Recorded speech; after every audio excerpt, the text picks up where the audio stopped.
بسم الله الرحمن الرحيم. أتى أمر الله فلا تستعجلوه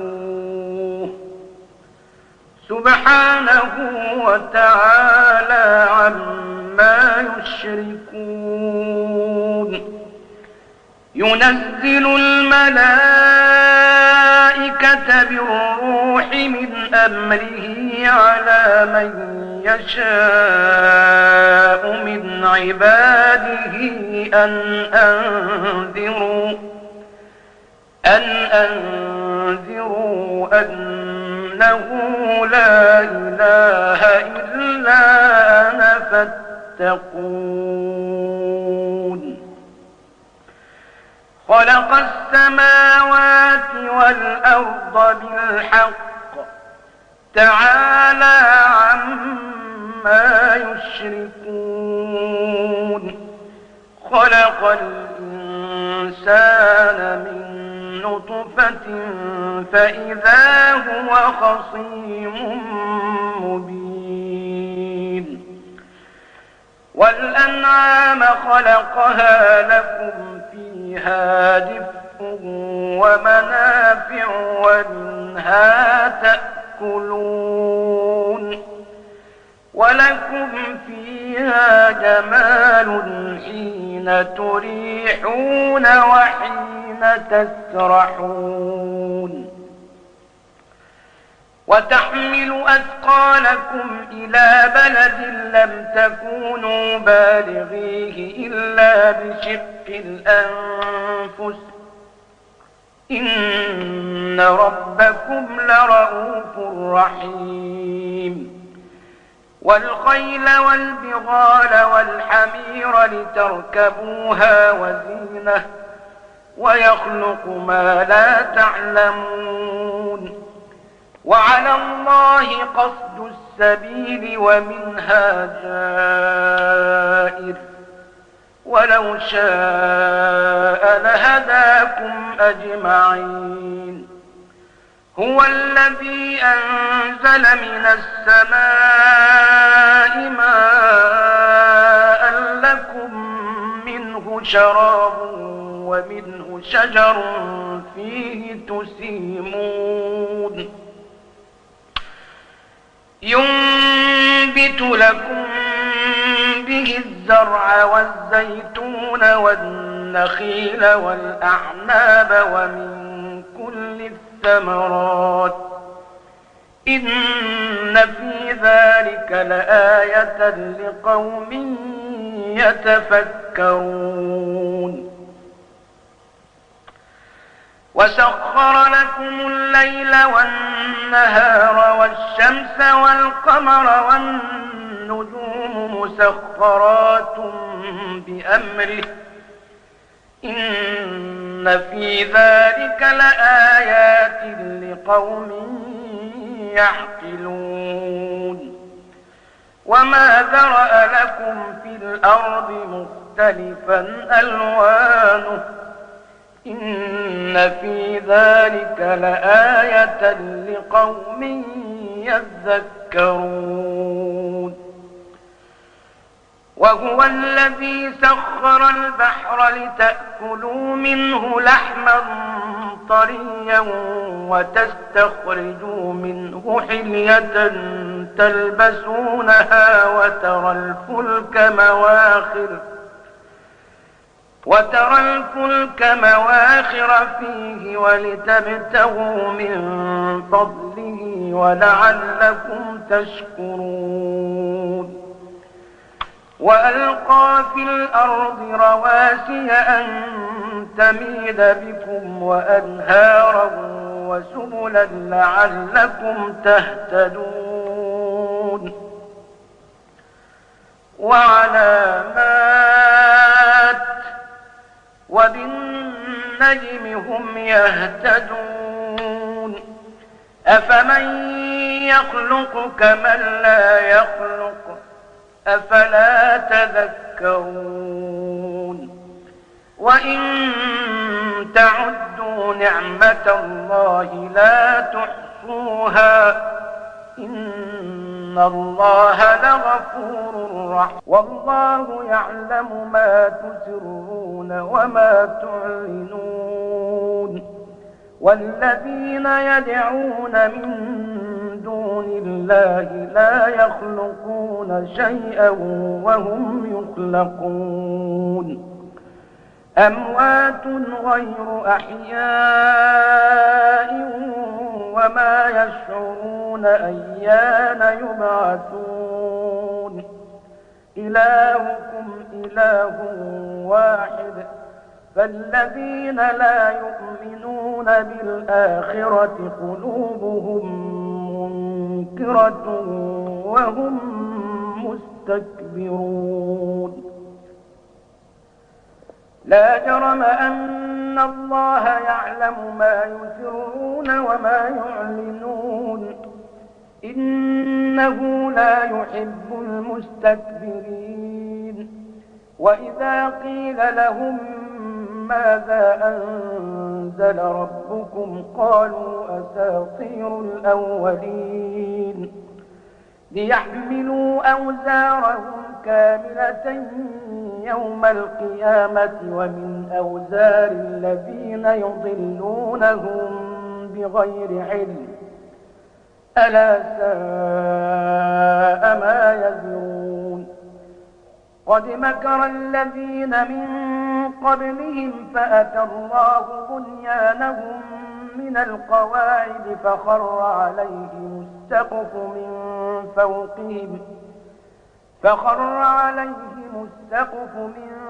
فوقهم وأتاهم العذاب من حيث لا يشعرون ثم يوم القيامة يخزيهم ويقول أين شركائي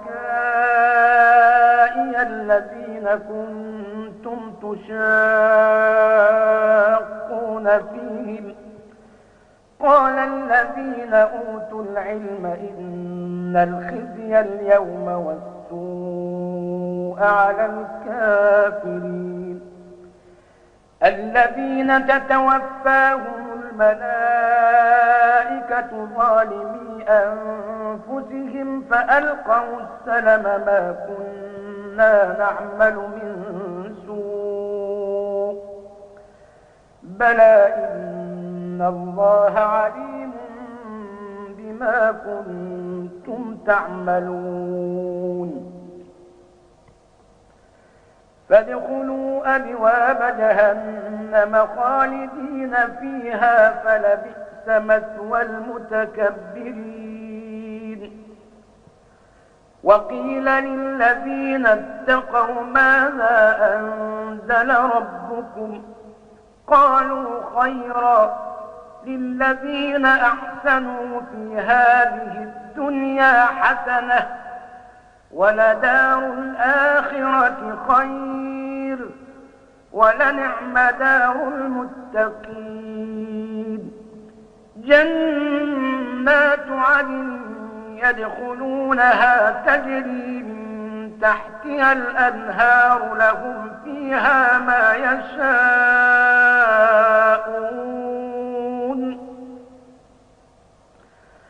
كذلك يجزي الله المتقين الذين تتوفاهم الملائكة طيبين يقولون سلام عليكم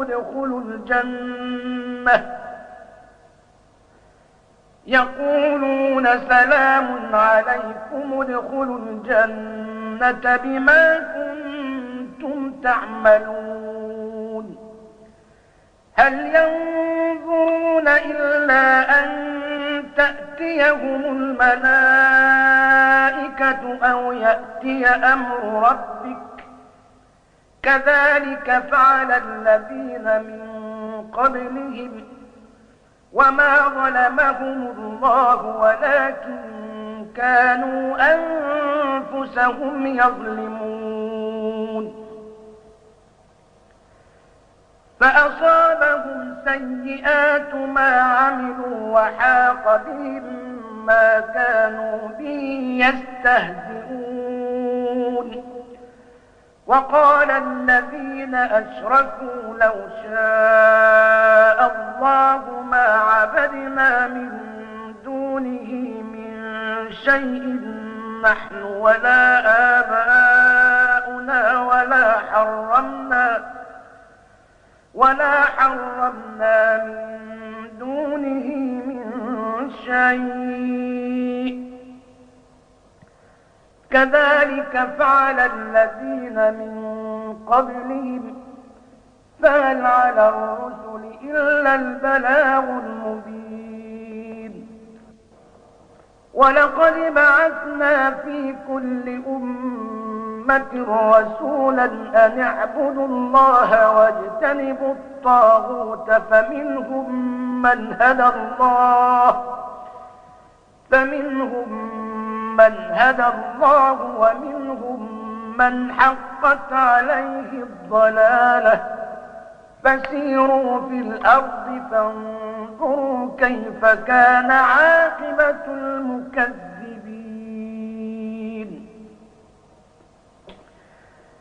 إن تحرص على هداهم فإن الله لا يهدي من يضل وما لهم من ناصرين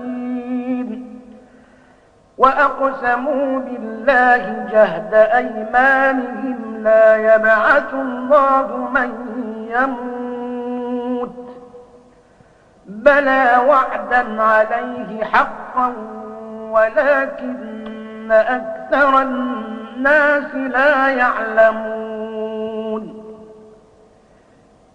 ليبين لهم الذي يختلفون فيه وليعلم الذين كفروا أنهم كانوا كاذبين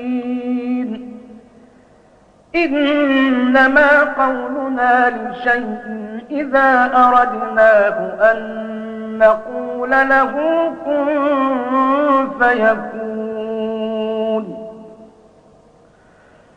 والذين هاجروا في الله من بعد ما ظلموا لنبوئنهم في الدنيا حسنة ولأجر الآخرة أكبر لو كانوا يعلمون الذين صبروا وعلى ربهم يتوكلون وما أرسلنا من قبلك إلا رجالا نوحي إليهم فاسألوا أهل الذكر إن كنتم لا تعلمون بالبينات والزبر وأنزلنا إليك الذكر لتبين للناس ما نزل إليهم ولعلهم يتفكرون أفأمن الذين مكروا السيئات أن يخسف الله بهم الأرض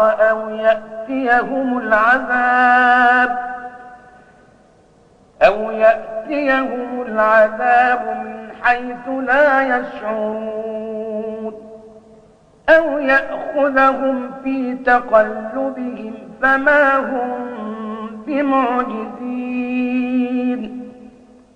أو يأخذهم على تخوف فإن ربكم لرؤوف رحيم أولم يروا إلى ما خلق الله من شيء يتفيأ ظلاله عن اليمين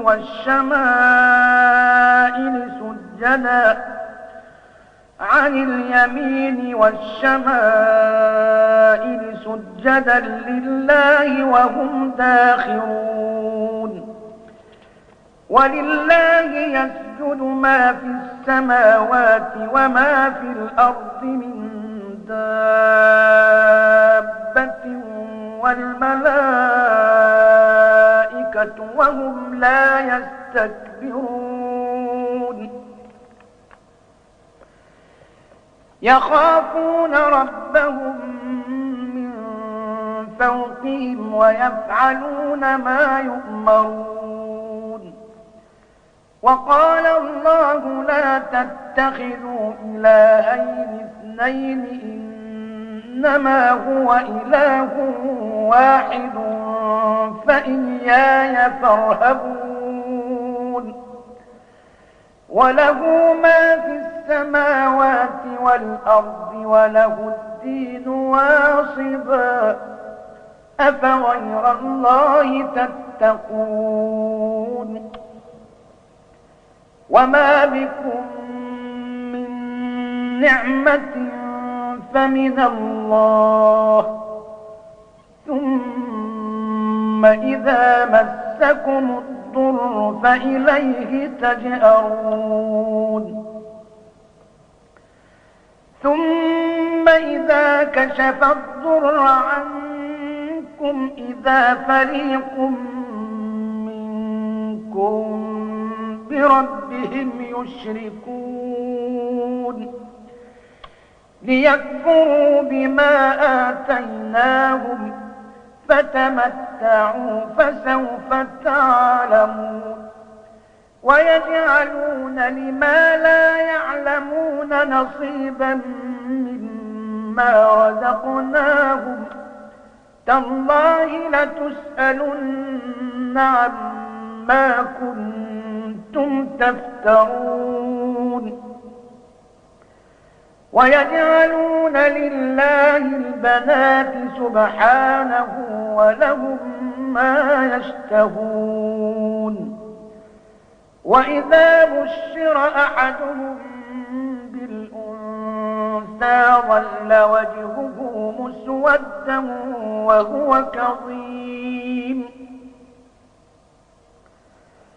يتوارى من القوم من سوء ما بشر به أيمسكه على هون أم يدسه في التراب ألا ساء ما يحكمون.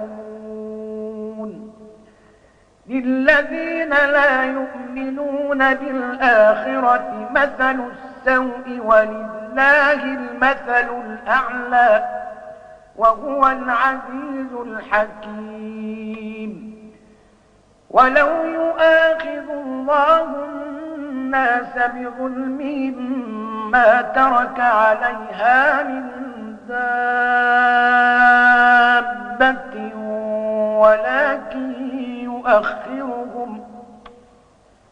ولكن يؤخرهم إلى أجل مسمى فإذا جاء أجلهم لا يستأخرون ساعة ولا يستقدمون.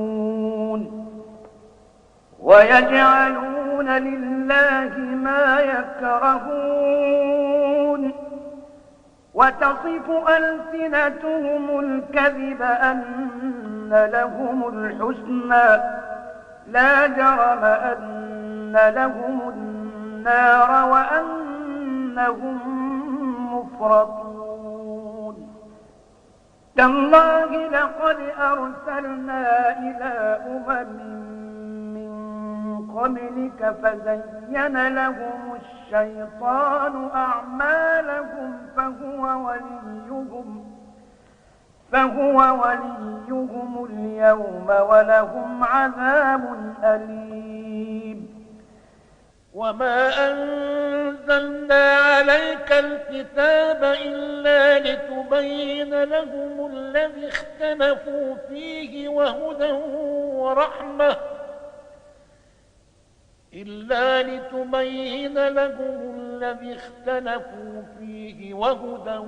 ورحمة لقوم يؤمنون.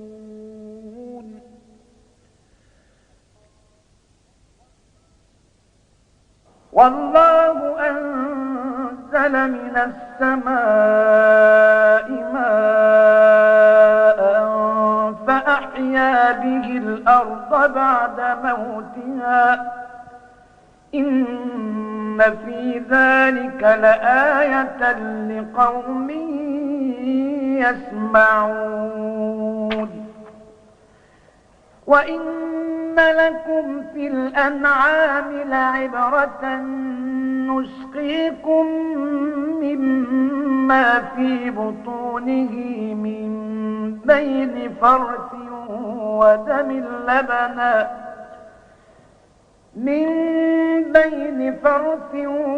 ودم لبنا خالصا سائغا للشاربين ومن ثمرات النخيل والأعناب تتخذون منه سكرا ورزقا حسنا إن في ذلك لآية لقوم يعقلون وأوحى ربك إلى النحل أن اتخذي من الجبال بيوتا ومن الشجر ومما يعرشون ثم كلي من كل الثمرات فاسلكي سبل ربك ذللا يخرج من بطونها شراب مختلف ألوانه فيه شفاء للناس إن في ذلك لآية لقوم يتفكرون والله خلقكم ثم يتوفاكم ومنكم من يرد إلى أرذل العمر لكي لا يعلم بعد علم شيئا إن الله عليم قدير والله فضل بعضكم على بعض في الرزق فما الذين فضلوا براد رزقهم على ما ملكت أيمانهم فهم فيه سواء أفبنعمة الله يجحدون والله جعل لكم من أنفسكم أزواجا وجعل لكم من أزواجكم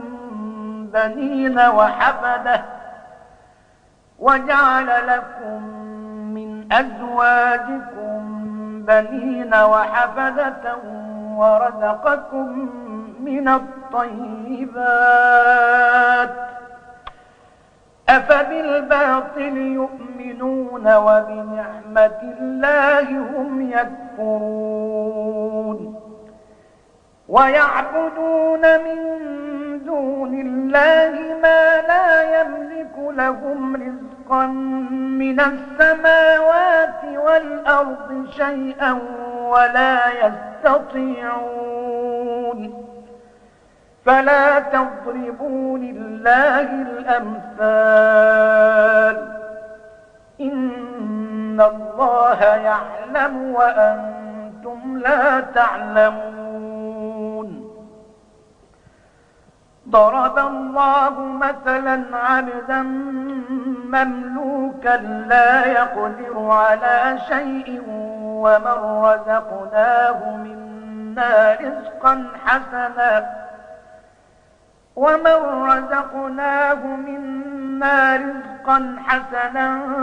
فهو ينفق منه سرا وجهرا هل يستوون الحمد لله بل أكثرهم لا يعلمون وضرب الله مثلا رجلين أحدهما أبكم لا يقدر على شيء وهو كل على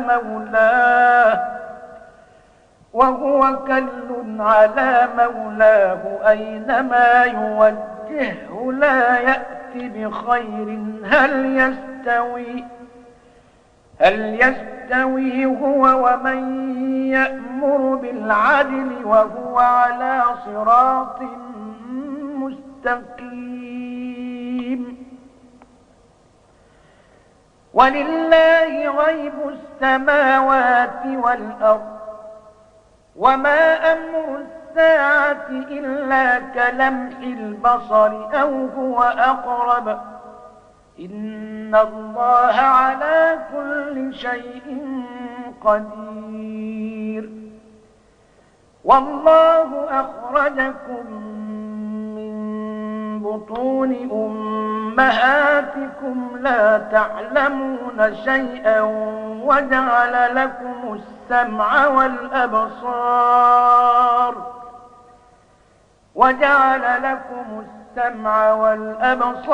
والأفئدة لعلكم تشكرون.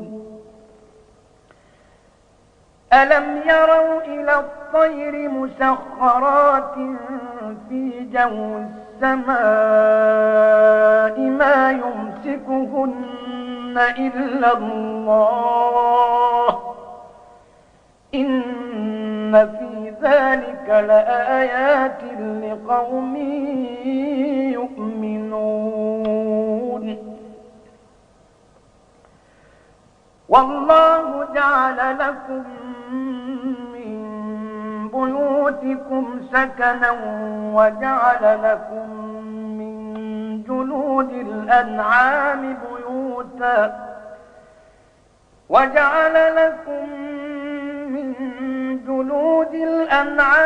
بيوتا تستخفونها يوم ظعنكم ويوم إقامتكم ومن أصوافها وأوبارها وأشعارها أثاثا ومتاعا إلى حين. والله جعل لكم مما خلق ظلالا وجعل لكم من الجبال أكنانا وجعل لكم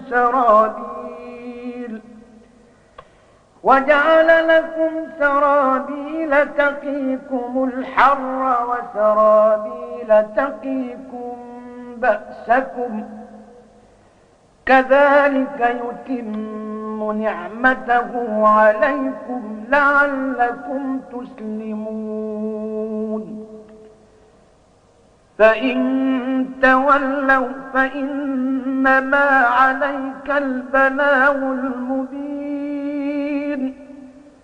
يعرفون نعمة الله ثم ينكرونها وأكثرهم الكافرون.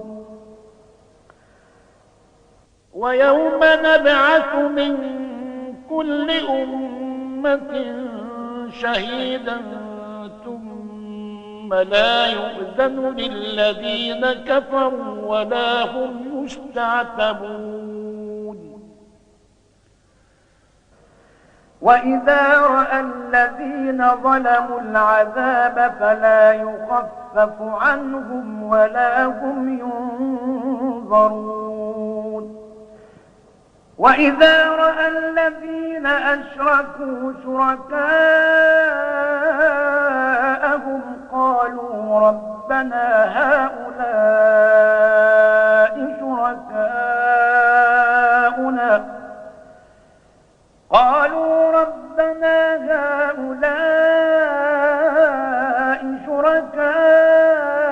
شركاؤنا الذين كنا ندعو من دونك فألقوا إليهم القول إنكم لكاذبون. وألقوا إلى الله يومئذ السلم وضل عنهم ما كانوا يفترون الذين كفروا وصدوا عن سبيل الله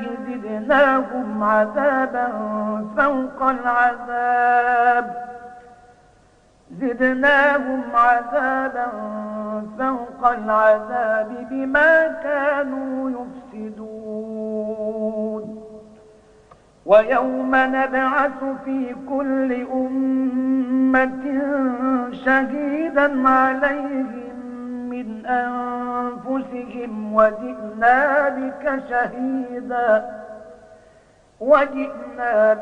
شهيدا على هؤلاء ونزلنا عليك الكتاب بيانا لكل شيء وهدى ورحمة وبشرى للمسلمين إن الله يأمر بالعدل والإحسان وإيتاء ذي القربى وينهى عن الفحشاء والمنكر والبغي يعظكم لعلكم تذكرون وأوفوا بعهد الله إذا عاهدتم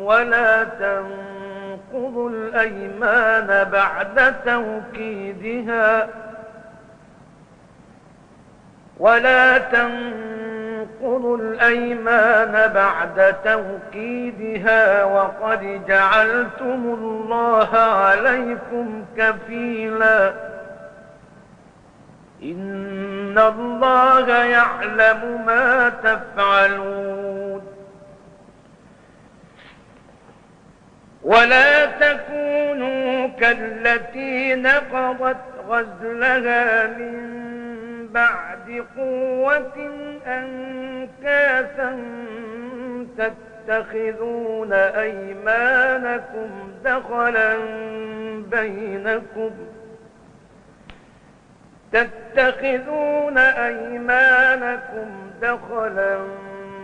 بينكم أن تكون أمة هي أربى من أمة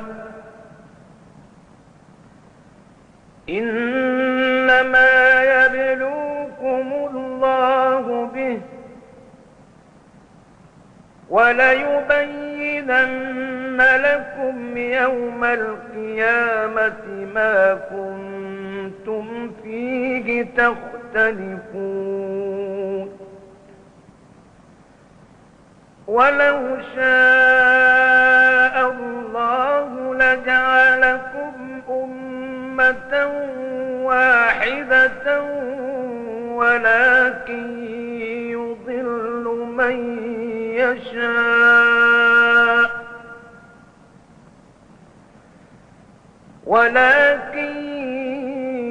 يضل من يشاء ويهدي من يشاء ولتسألن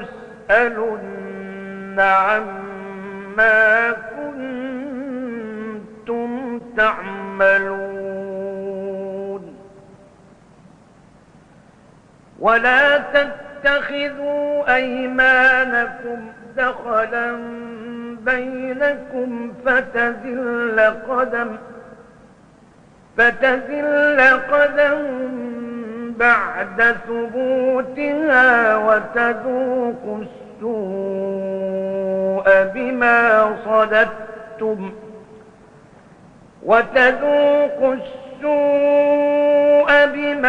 صددتم عن سبيل الله ولكم عذاب عظيم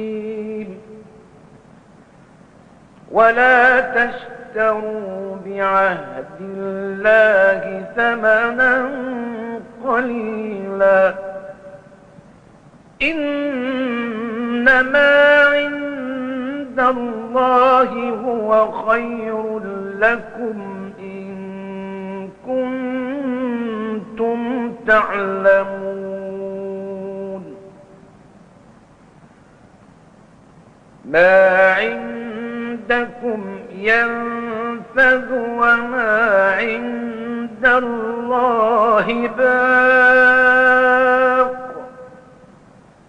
ولنجزين الذين صبروا أجرهم بأحسن ما كانوا يعملون.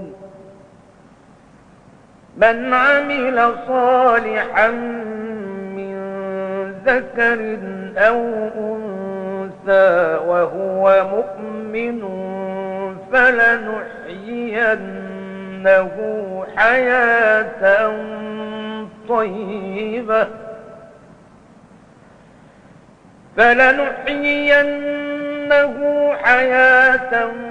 طيبة ولنجزينهم أجرهم بأحسن ما كانوا يعملون. فإذا قرأت القرآن فاستعذ بالله من الشيطان الرجيم. إنه ليس له سلطان على الذين آمنوا وعلى ربهم يتوكلون. إنما سلطانه على الذين يتولونه والذين هم به مشركون. وإذا بدلنا آية مكان آية والله أعلم بما ينزل قالوا إنما أنت مفتر بل أكثرهم لا يعلمون.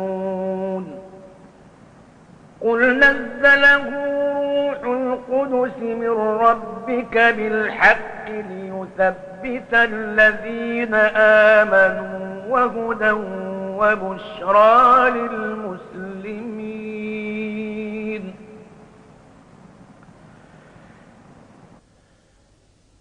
ولقد نعلم أنهم يقولون إنما يعلمه بشر لسان الذي يلحدون إليه أعجمي وهذا لسان عربي مبين.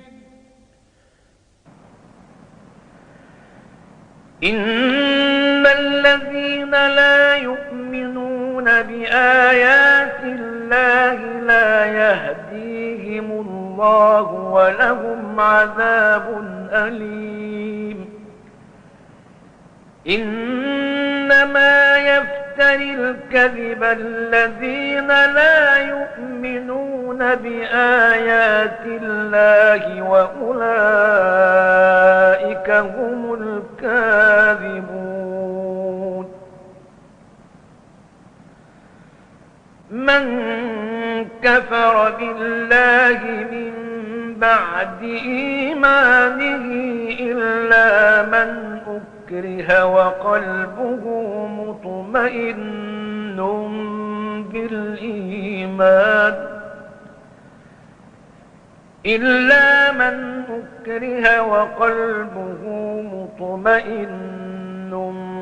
بالإيمان ولكن من شرح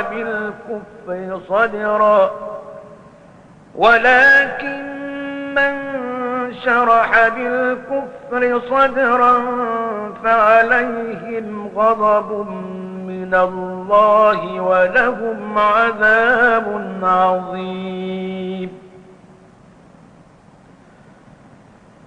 ذلك بأنهم استحبوا الحياة الدنيا على الآخرة وأن الله لا يهدي القوم الكافرين. أولئك الذين طبع الله على قلوبهم وسمعهم وأبصارهم وأولئك هم الغافلون. لا جرم أنهم في الآخرة هم الخاسرون. ثم إن ربك للذين هاجروا من بعد ما فتنوا ثم جاهدوا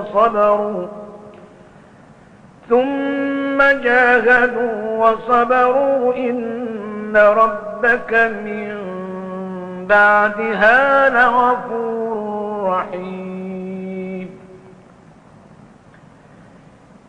يوم تأتي كل نفس تجادل عن نفسها وتوفى كل نفس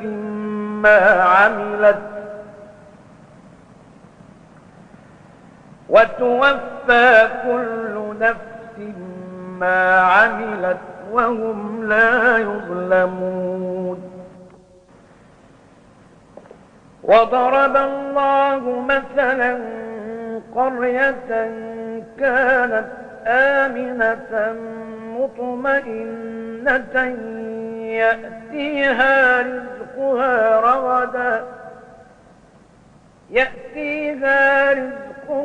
رغدا من كل مكان فكفرت بأنعم الله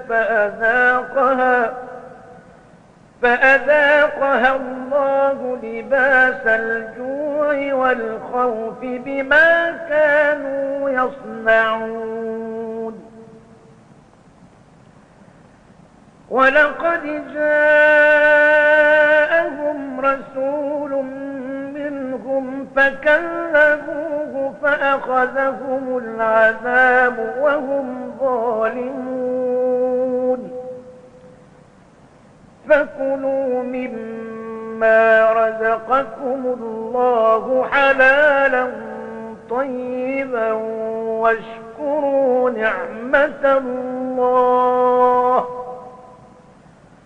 واشكروا نعمة الله إن كنتم إياه تعبدون.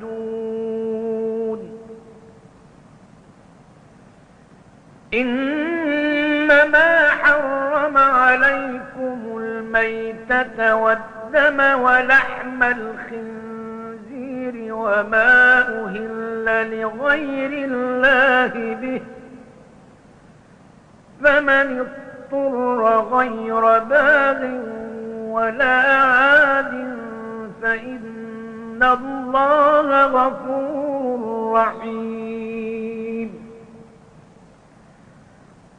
ولا تقولوا لما تصف ألسنتكم الكذب هذا حلال وهذا حرام لتفتروا على الله الكذب. إن الذين يفترون على الله الكذب لا يفلحون. متاع قليل ولهم عذاب أليم. وعلى الذين هادوا حرمنا ما قصصنا عليك من قبل وما ظلمناهم ولكن كانوا أنفسهم يظلمون. ثم إن ربك للذين عملوا السوء بجهالة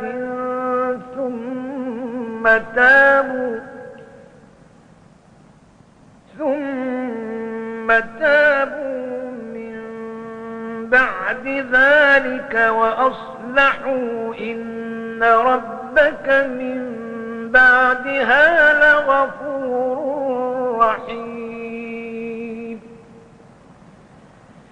إن إبراهيم كان أمة قانتا لله حنيفا إن إبراهيم كان أمة قانتا لله حنيفا ولم يك من المشركين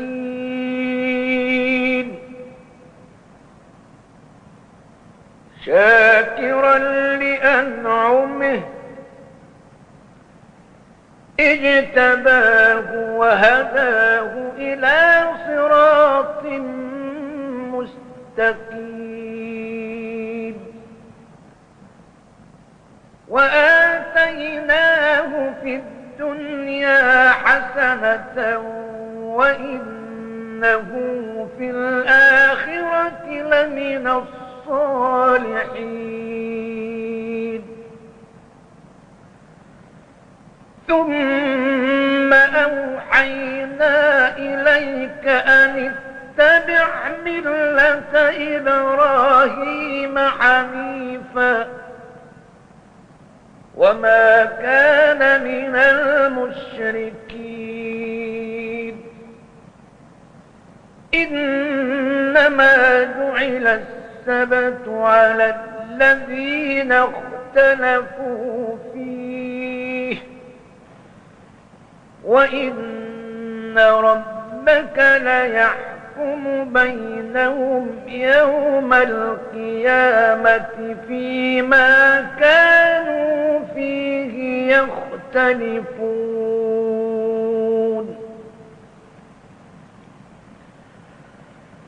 ادع إلى سبيل ربك بالحكمة والموعظة الحسنة وجادلهم بالتي هي أحسن إن ربك هو أعلم بمن ضل عن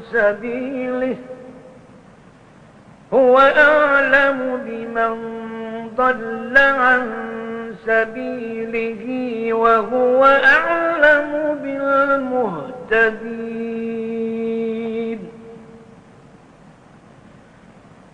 وإن عاقبتم فعاقبوا بمثل ما عوقبتم به